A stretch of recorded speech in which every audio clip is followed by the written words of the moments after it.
Dear comrades and friends, please receive from the Portuguese Communist Youth our greetings to this international conference, to its participants, and to all the friends of peace in the world.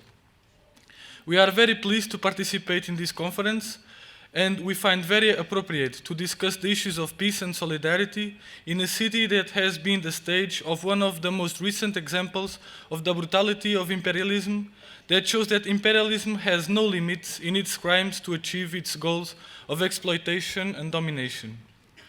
15 years after NATO invasion to Yugoslavia, let us transmit the solidarity of the Portuguese young communists to those martyrs that died defending the sovereignty of their country, the sovereignty of the peoples, and once again transmit our solidarity towards the struggle of the Serbian and other former Yugoslavian republics, workers, people, and youth.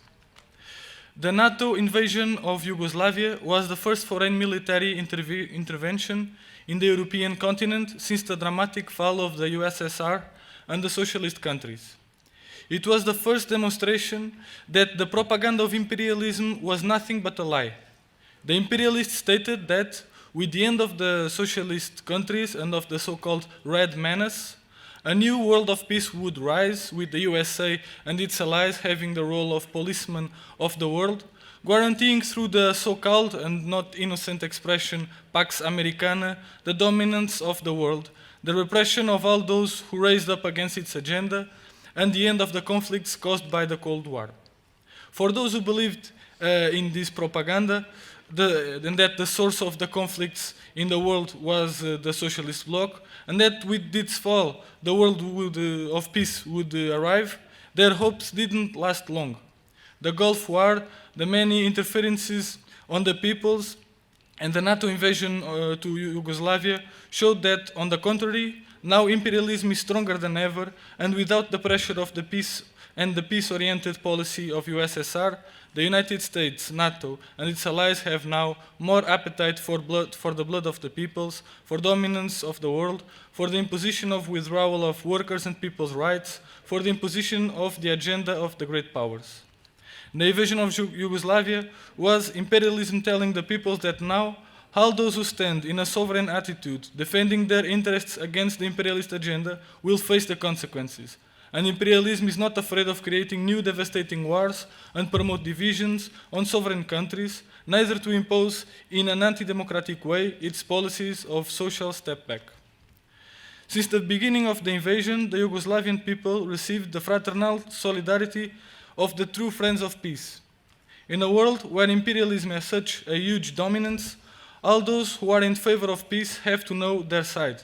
On the side of the peoples, on the side of the sovereignty, on the side of all those that stand against imperialism, struggle in such different ways, facing such different situations and forms of attack, with such different ways to change the correlation of forces and build the alternative, but with the same goal of defeating imperialism.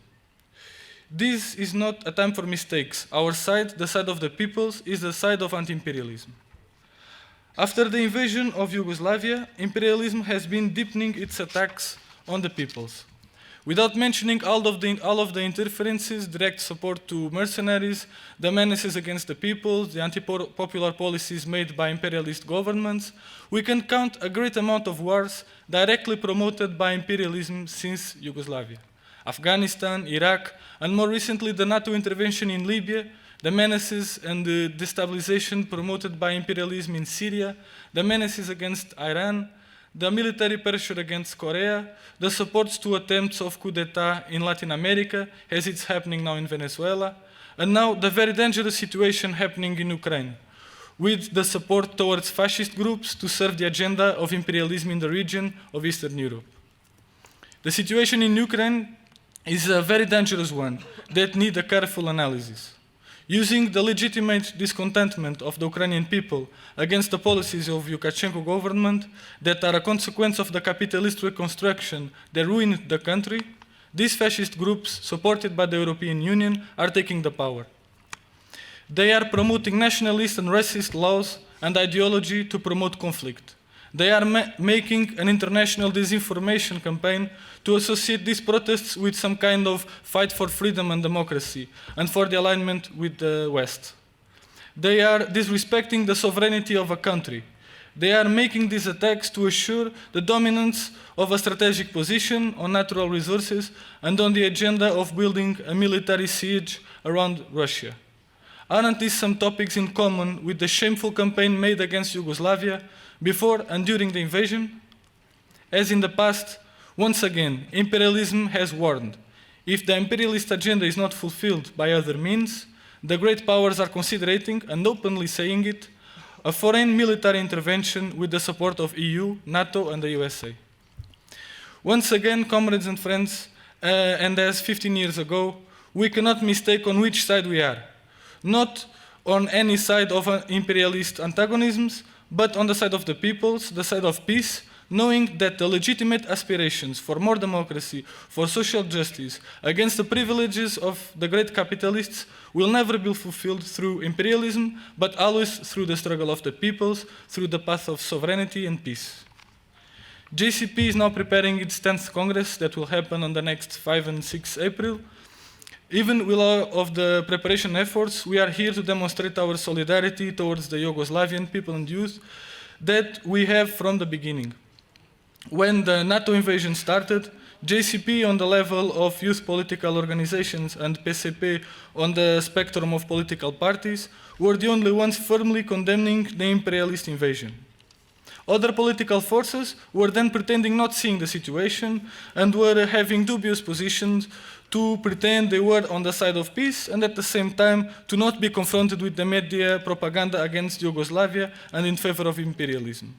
In those times, there was also the ones not choosing sides, hesitating, talking hypocritically about how it was important to support the civilians against both sides, the imperialist and the anti-imperialist ones.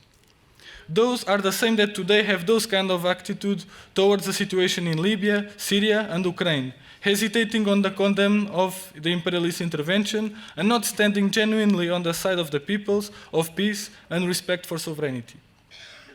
It is because of that historic solidarity that JCP will distribute on the next 24th March in the schools, enterprises and places of youth gathering a document about the situation in Ukraine, relating it with the 15 years of the NATO intervention in Yugoslavia and the attacks on Venezuela and Syria, and stating that the best way to struggle for peace is to reinforce the struggle in our country for our rights, achieving new victories that will be a step on the goal of defeating imperialism. The situation of the Portuguese youth is the most disgraceful since the 25th April 74 revolution. Unemployment reaches to more than 40% among young workers. Those who work face a situation of very low wages and precariousness.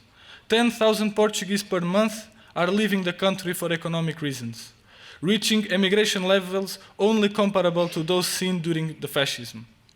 Students face a situation of systematic state budget cuts on public education, with the goal of attacking public schools, separating the sons of workers from those who can pay the high costs of studying, applying every possible strategy towards privatization and gentrification of the education system. This situation happens at the same time as the government, supported by the IMF and the European Union Troika, is transferring to the capitalists great amounts of money, giving them fiscal benefits and lowering salaries in order to warrant the huge profits of great capital in our country. This situation has been answered by the Portuguese workers and people with great journeys of struggle where the youth is playing its role. Secondary education students got out on the streets last 13th March all over the country. Higher education students will have a national demonstration on the next 2nd of April. Young workers have scheduled a national day of struggle for the 28th March, National Youth Day, called by the Class Trade Union Central CGTP. Along with this, a continuous process of struggle in the schools, enterprises and streets are being held.